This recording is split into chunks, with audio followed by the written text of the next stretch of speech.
is the ring, and a resistance of 3 times 10 to the negative 4th ohms in that ring.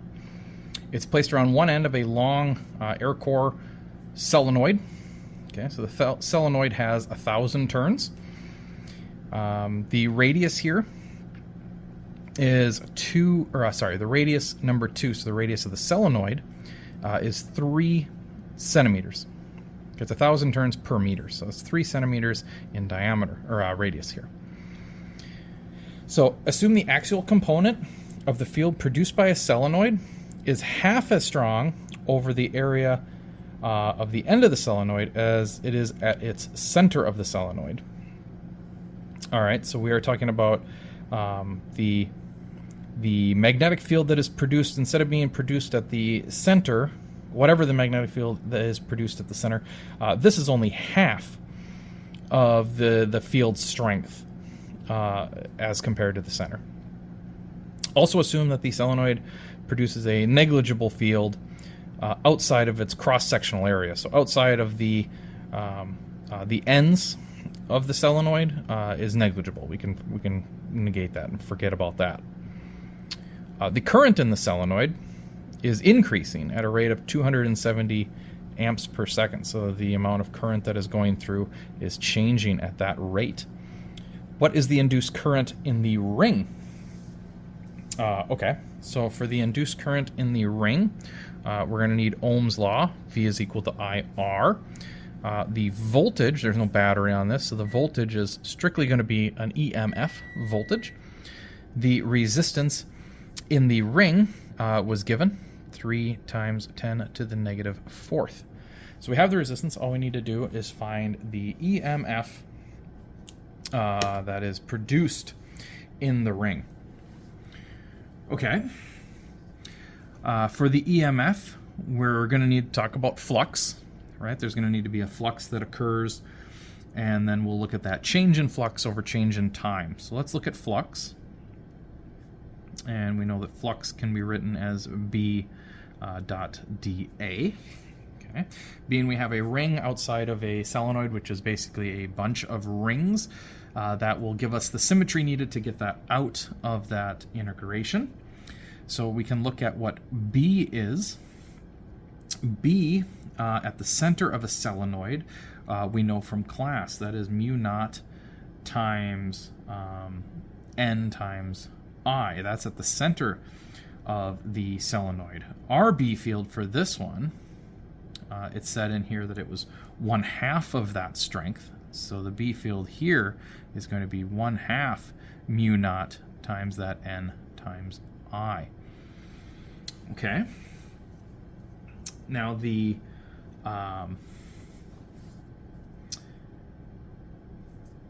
to get the dA, or actually just A, if we're pulling everything out of that integral anyway, because it will be a constant as it goes around, that would be pi R2 squared, because R2 would be where this B field is being produced, is because of that radius 2. This is the one that is producing the amount of flux that is being put in there. Okay, so the amount of flux here, all in all, flux would end up being 1/2 mu naught Ni pi R2 squared. Okay, if we put our B in, that we are going to get plus our, or times our A that we got from over here, we'll have that for our flux. The EMF is then equal to negative d flux over dt. Okay, negative flux over dt. So notice I'm leaving out the big giant N because we are already factoring in the number of turns. It's not 1,000 turns in total, it's 1,000 turns per meter. So we have already factored that in from the B field on the solenoid. Okay, so we have negative d flux dt. And if we look at our flux, we look at the only thing in here that is going to be dependent on time. It's not mu naught, it's not the number of turns, it is the current. The current said that it is increasing at a rate of 270 amps per second. So that is going to be the only thing that is changing with respect to time. So out of this we get negative 1/2 mu naught lowercase n. Let's see, I'm going to move to the outside. So we'll get a pi, and we'll get r2 squared, so that we end up with a di dt, okay, being put over here on the end. Di dt is the rate at which the current changes with respect to time. So there's no derivative needed. Di dt was given as 270 amps per second. That is the rate of change in the current. Okay, so we can plug in 270 for this. Lowercase n, that's the number of turns per unit of measure. So that is the number of turns per meter. So lowercase n is already given as 1,000 turns per meter. Okay, coming through this, we are going to have, what do we have here? Negative 1/2 mu naught, which is 4 pi times 10 to the negative 7. Lowercase n, that's our 1,000. Okay. Pi, of course, that you can put it in as pi, you can put it in as 3.14, however you wish to do it. R2 squared, R2 is going to be converted over to meters, so 0.03 squared. And then finally, I just ran out of room, but the di dt was given as 270. Okay, so this whole line is a multiplication line.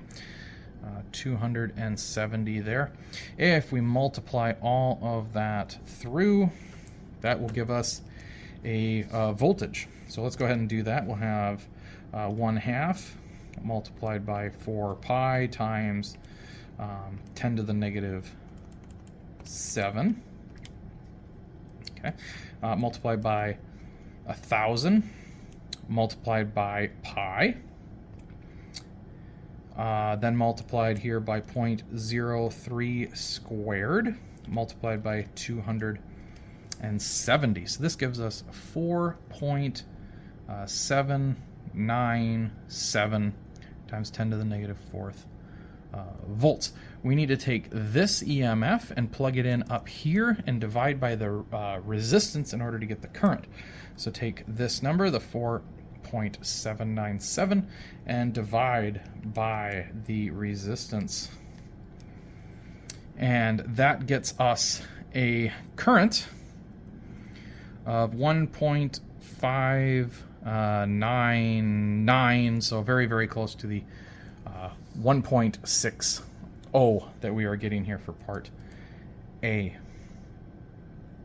Part B to this question says, what is the induced current? At the center of the ring, what are the magnitude and the direction of the magnetic field that is produced by this induced current?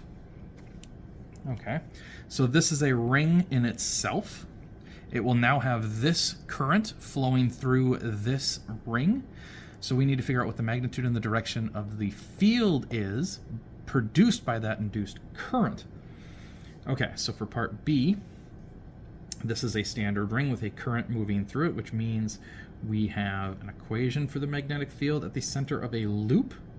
It's mu naught I over 2r, and this r is going to be 1 because it's the radius of that loop. Mu naught is just 4 pi times 10 to the negative 7. The current is going to be from above here. It's going to be 1.6 for the current, 2 times, and then the radius of that loop was 5 centimeters, so 0.05. If we go ahead and we calculate this out, we will get 20.1 times 10 to the negative 6 Tesla, or 20.1 microtesla. You might also get 2.01 times 10 to the negative 5th. Same scenario, we will get that microtesla. The direction of the field, okay. So the B field there is going, the B field there has that range of 20 microtesla. It has a current. That induced current is going to oppose the changing magnetic field that is inside of the loop.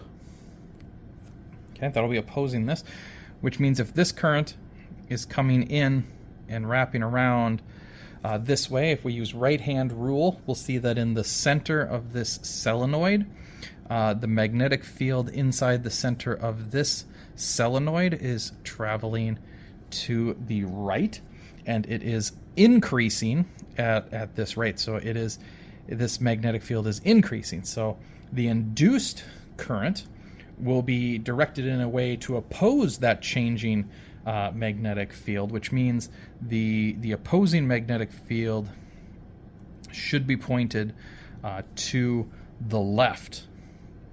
Okay, which means the current inside of here will be going around the loop in this counterclockwise, if you looked at it from the end there, counterclockwise direction. So you will get that the field induced in the current induced in the ring will be going counterclockwise. That will give you, let's see if you do like your right hand rule on that.